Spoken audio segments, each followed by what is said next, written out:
فيرجينيا.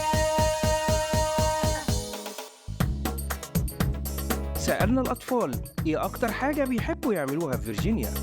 أول لما جيت نزلت الأول حمام سباحة وكانت المية أول لما نزلت كانت ساقعة، وأول لما قعدت أول 5 دقايق بقت عادي.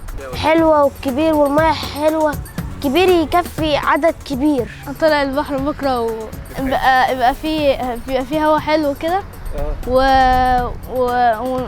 والمنظر برضو الطبيعي برضو حلو. كنا احنا قاعدين بابا قال لي تعالوا نسابق، احنا الثلاثة رحنا سباق. طبعا انا معايا اخت صغيرة اديناها لعمتي وقعدنا احنا نسابق.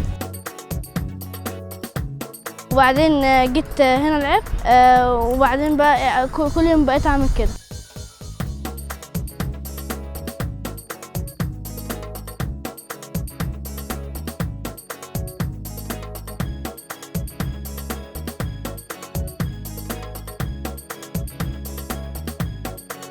فيرجينيا الساحل الشمالي إحدى مشروعات شركة سوليد للتطوير العمراني.